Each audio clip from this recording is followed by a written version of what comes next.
Hi book lovers and welcome to Book Talk Radio Club. My name is Claire Perkins and today I have a very special guest in the studio, Ron Harris, my daddy. Ron has just published his memoir, An Evacuee's Experience. Dad, thank you for coming on Book Talk Radio Club. You're very welcome. What made you decide to write down your experiences as an evacuee? It's all round. It's been a very interesting background. I'll start off with my background, where we lived, etc. I came into this world in the maternity ward of the Salvation Army on December the 8th, 1932. I was the youngest of three brothers. We lived in a very grand named block of flats called Imperial Avenue. There were two actual flats, Imperial and Coronation. We lived on the ground floor of a 5-storey building. We had no electricity, all we had was gas. We had no running hot water or anything like that. We had a toilet, which we were fortunate to have. Not very hygienic. We couldn't afford toilet paper. We cut up newspaper. We had a Friday night was bath night, which was always quite a challenge. We had this large bath resting on 2 chairs, and my mum and dad used to keep on topping it up with hot water. I went in last. By the time I went in there, the water was a little bit murky, grey. And then we had another ritual was having a silver fix, California silver fix, every Friday night. So it was quite an exciting life. We lived in this block of flats for quite a period of time. All the kids, we had a wonderful gang of kids. We were all poor. We didn't know any different. We were all poor, all in the same street, as it were. But we got on with life. As a child, you lived in very poor kind of circumstances, as you've just said. No electricity, a bath once a week, second-hand passing-down clothes. And upon being evacuated to the Robinsons' farm in Norton, you had your own bedroom, good cooking, and wide-open countryside to explore, a boy's dream. It must have been like Dorothy from The Wizard of Oz being swept away in a tornado from grey and flat Kansas to the brightly coloured world of Oz. Well, that's true. Going back to why did I start to put down my memoirs, as it were, we lived in quite a war footing for 10 years in the 30s. Many men were unemployed. We were just coming out of depression. My dad was an unemployed fish porter at Billingsgate Market. How he earned money, I don't know. But my mother, irrespective of her cooking ability, we had a hot meal every day. It's surprising what you can make out of 2 shin bones from the butcher. Well, the butcher's shin bones?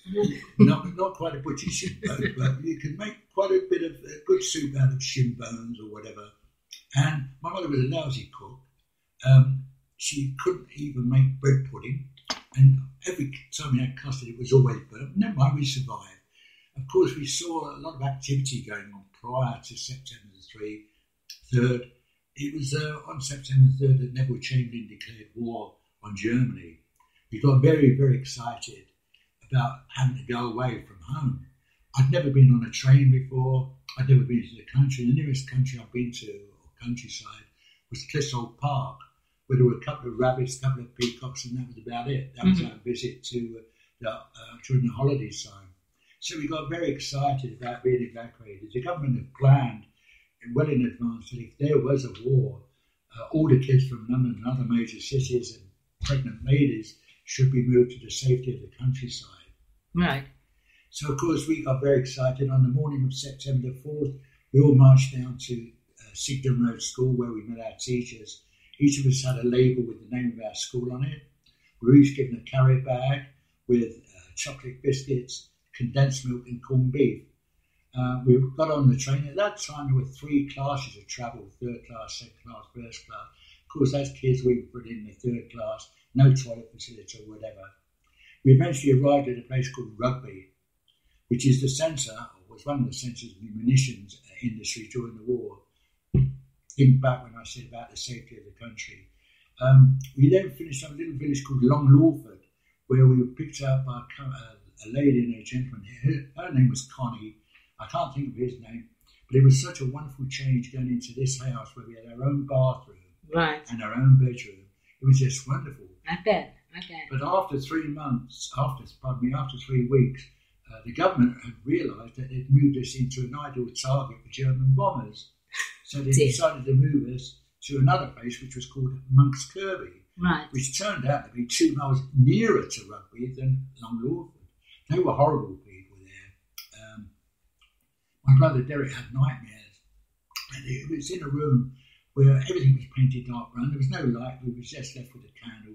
And they were horrible people. They treated us very badly. Right. We came home, back to London again. Yeah, was that during the time of the phone? It was called the Phony War, wasn't it? Yes, it was called the Phony War. It started in September, on 3rd of September, and carried on through to June. Right. Nothing happened, so thousands of kids came back home. Why should we be away from home? Right. So it was a bit of a disappointment leaving the country and coming back to London again. Sure. We came back to our flat, and then we noticed there was this deep shelter which had been opened up and created a room or accommodated for 40 people and kids. Every night we would go down there. Right. My mother always had a little Gladstone bag which contained a little bottle of brandy, a packet of Woodbine cigarettes, and a packet of digestive biscuits. What was it like in those shelters? It was horrific, to be honest. There was one bowl. Everybody had to sit on the floor on bench seats. There was one toilet, which was a Nelson toilet. We were trying to imagine... In between 40 people? Oh, yeah, for 40 people. Ooh. And you took your own toilet paper down with you, just in case. Or bits of newspapers, in case a bit of newspaper, yeah. So it was quite an experience. We would go down every night, and we would hear, during the night, we would hear the German bombers going over. And their ideal target was to the London docks. We didn't live too far from the London docks. Right. But the idea of Hitler and Goring was to submit the population of London to starvation status. Right. Every night there was this bombing perpetually going on. We didn't have too much sleep. Anyway, we'd come out in the morning hoping that our school had been bombed. We didn't want to go to school. We wanted to be part of the war. It turned out that one day we came out, our school had been bombed, and hooray, we were off for 6 weeks. Right. But during that period of going down to that shelter, one night we heard a horrific bang. We came out in the morning, and Coronation Avenue had been hit by a land rocket, fracturing a water main and a gas pipe. 170 people got killed in that one blast. It was pretty horrific. I lost 2 very good friends. That's horrible. So it was horrible. I'm going to have to just move on a bit. Robbo, Mr. Robinson, whose farm we were staying at, was a sergeant in charge of the local defence force, which later became the Home Guards. Yes. I've got visions of Dad's army. You tell the story in your book of the German airman that was captured by Robbo and his men, but didn't stay a prisoner of war for very long. What happened? Yeah, what happened? It was quite amazing. It was a Dad's army. There were 12 of them, and I was very proud that Robbo, Mr. Robinson, was the commander-in-chief of the whole British Army, and there's these 12 mixed men holding broomsticks. What chance would they stand? Anyway, I came down for breakfast one morning, and there was this strange man sitting at the table with his grey uniform on. See, every night there were 2 men from the Home Guard would walk up to Daventry, which was the main transmitting station, to take guard of there. What they were going to do with broom handles, I don't know. Anyway, they captured this pilot and brought him back to Robbo's home, where Mrs. Robinson fed him. Right. There were 2 toilets which we used on the farm. One was used by Robbo, and the other one was used by myself and Mrs. Robinson. By the way, they had no kids. I was born rotten. Right. Anyway, it came down to breakfast. There's this strange man, and he said to Robbo, "Can I use the toilet?" And Robbo said, "Yeah, go to the end of the garden path, and you'll see it there." Right. Well, the German prisoner of war went down the garden path, and we waited, for him to turn. It turned out he did a runner. That was the last time I saw a German prisoner of war, and that was the last time I think Fred Robinson saw a prisoner of war. But I was so proud of him being the commander-in-chief of the British Army, albeit eventually they got their guns, their Lee Enfield rifles and so on. Right. It was quite amazing. I slept on it in the farm in a very, very large bedroom over the armoury. Oh my God. To think about it. Again, that would never be allowed now. The safety, it didn't worry me. All I knew that we had all this ammunition, which was brilliant. The farmhouse was an amazing place. Remember, I came from a 2-bedroom and a sitting room. I came into this farmhouse, which had 4 rooms on the ground floor, 3 bedrooms and a bathroom, 4 attics and so on. It was just wonderful. Christmas was a magical time of year at the Robinsons' farm. Your description in the book is like something out of a Hollywood movie, what Christmas should really be like. Goose for dinner, homemade Christmas puds with a silver threepenny bits inside, and mince pies, a large Christmas tree with real candles, and a bulging pillowcase full of presents at the foot of your bed. Oh, now I know why you and Mum always put bulging pillowcases at the foot of my bed. Now I know where it came from. Must have been a bit of a shock at the first Christmas at the farm, coming from a poor Jewish household in the East End of London. It was quite a shock. I can still see Mrs. Robinson. Remember, they had no electricity. They had no gas even. Lighting was provided by paraffin lamps or candles. And I can still see her sitting in the kitchen, plucking the feathers from the goose. And we would I hope the goose was dead at the time. It was dead, yeah. Hopefully it was dead. If not, it was running about naked. And she was an absolute wonderful cook. I mean, my mum burnt custard. Mrs. Robinson's custard was creamy. It was lovely. She made Christmas pudding. She always made sure that I had a small Christmas pudding with a threepenny piece, silver threepenny piece in it. We always had a real Christmas tree with real candles. None of the health and safety business now. And there was a bucket of sand always put round, and we would sit around and wait for the men to finish milking, then they would come up and we'd have lunch, hot dinner. Always listen at 3 o'clock in the afternoon to hear King George's speech, and then after that there would be various programmes. And also we'd play games. The local neighbours would come in for afternoon for tea and mince pies. She was a wonderful cook. She could make anything and everything, but what a busy lady. She helped with the farming, she helped with the lambing, she helped with the carving, besides the cooking. She did the washing. She cycled every other Friday 4 miles to Long Buckley to do shopping. Right. A wonderful woman. And Fred, he was my hero. Oh. He taught me everything about being on the farm, how to milk a cow, how to help with the carving, help with the lambing, and so on. Unlike many evacuees then, you were lucky enough to be homed with people that prepared you for the future in the most positive way. If you could say one thing to the Robinsons of Manor Farm, what would it be?